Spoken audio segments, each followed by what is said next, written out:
భారత్ పాకిస్తాన్ మధ్య సంబంధాలు అంతగా బాగోలేవు. అందుకే రెండు జట్ల మధ్య క్రికెట్ మ్యాచ్లు జరగటం కూడా అరుదుగా జరుగుతుంది. ఇక రెండు దేశాల మధ్య సిరీస్ అనే మాటనే మనం మర్చిపోయాం. చివరిసారిగా భారత్ పాక్ జట్ల మధ్య ద్వైపాక్షిక సిరీస్ జరిగి కూడా దశాబ్దం దాటిపోయింది. భారత ఆటగాళ్లు తమ దేశంలో పర్యటించాలని ఎంతగా ప్రాధేయపడుతున్నా బీసీసీఐ పాక్ ఆఫర్ని ఎప్పటికప్పుడు తిరస్కరిస్తోంది. ద్వైపాక్షిక సిరీస్లే కాకుండా వేరే ఏ టోర్నీకైనా ఆ దేశంలో టీమిండియా పర్యటించటం లేదు. వచ్చే నెలలో పాకిస్తాన్లో జరిగే ఐసీసీ ఛాంపియన్స్ టోర్నీలో కూడా భారత్ పాల్గొనటం లేదు. హైబ్రిడ్ మోడల్లో ఈ టోర్నీ జరుగుతోంది.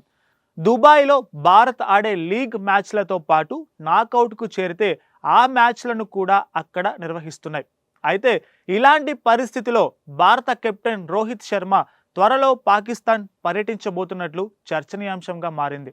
బీసీసీఐ ధోరణిని కాదని రోహిత్ పర్యటించడం వెనుక బలమైన కారణం ఉంది. నిజానికి ఏదైనా ఐసీసీ లేదా ఏసీసీ టోర్నీ జరుగుతున్నప్పుడు టోర్నీ ప్రారంభ వేడుకలకు ఆ టోర్నీలో పాల్గొనే జట్ల కెప్టెన్లు హాజరు కావటం ఆనవాయితీ. ఈ నేపథ్యంలో పాక్లో జరిగే ఈ ఆరంభానికి రోహిత్ శర్మ హాజరు కాబోతున్నట్లు తెలుస్తోంది.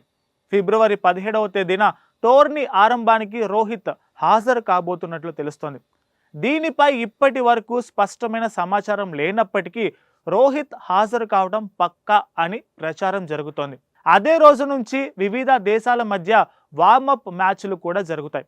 మరోవైపు 29 ఏళ్ల సుదీర్ఘ విరామం తరువాత పాక్లో ఐసీసీ టోర్నీ జరగబోతోంది. చివరిసారిగా శ్రీలంక భారత్లతో కలిసి 1996 వన్డే ప్రపంచ కప్ను పాక్ నిర్వహించింది. దీంతో ఛాంపియన్స్ ట్రోఫీ ఆరంభ వేడుకలను ఘనంగా నిర్వహించాలని భావిస్తోంది. అందుకు తగిన ఏర్పాట్లు కూడా చేయాలని గట్టిగా పట్టుదలగా ఉంది. అయితే రోహిత్ శర్మ పాకిస్తాన్కు వెళ్లడంపై పలువురు పలు విధాలుగా స్పందిస్తున్నారు. కొందరేమో ఆనవాయితీగా అయినా రోహిత్ శర్మ పాకిస్తాన్ వెళ్లాల్సిందే అని చెబుతున్నారు. మరికొందరేమో టీమిండియా కెప్టెన్ రోహిత్ శర్మ పాకిస్తాన్కి వెళితే తన ప్రాణాలకే ముప్పు ఉంటుందని ఆందోళన వ్యక్తం చేస్తున్నారు. కెప్టెన్ రోహిత్ శర్మ వెళ్లకుంటే ఓపెనింగ్ సెరమనీ ఆగిపోతుందా అంటూ మరికొందరు అభిప్రాయపడుతున్నారు. అయితే ఈ టోర్నీని 2 గ్రూపులుగా విభజించారు. గ్రూప్ ఏలో భారత్, పాక్, న్యూజిలాండ్, బంగ్లాదేశ్ జట్లు ఉన్నాయి. తన లీగ్ మ్యాచ్లను ఫిబ్రవరి 20న బంగ్లాతో, 23న పాక్తో, మార్చి 2న కివీస్తో ఆడుతుంది. ఆ తర్వాత నాకౌట్ మ్యాచ్లు జరుగుతాయి. గ్రూపులో తొలి 2 స్థానాల్లో గెలిచిన జట్లు నేరుగా సెమీఫైనల్కు అర్హత సాధిస్తాయి. ఒకవేళ భారత్ సెమీస్ ఫైనల్ చేరుకున్నట్లయితే 2 నాకౌట్ మ్యాచ్లు దుబాయ్లోనే జరుగుతాయి. భారత్ కాకుండా వేరే ఏ జట్టు అయినా సెమీస్ ఫైనల్ చేరితే ఆ 2 మ్యాచ్లు పాక్లో జరుగుతాయని తెలుస్తోంది. మరోవైపు 2013లో చివరిసారి ఛాంపియన్స్ ట్రోఫీని భారత్ నెగ్గింది. ఇంగ్లాండ్పై విజయం సాధించింది.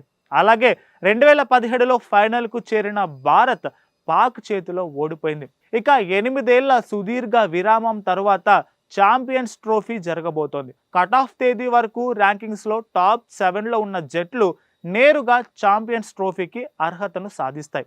ఆతిథ్య జట్టు హోదాలో పాక్కు నేరుగా ఎంట్రీ లభించింది.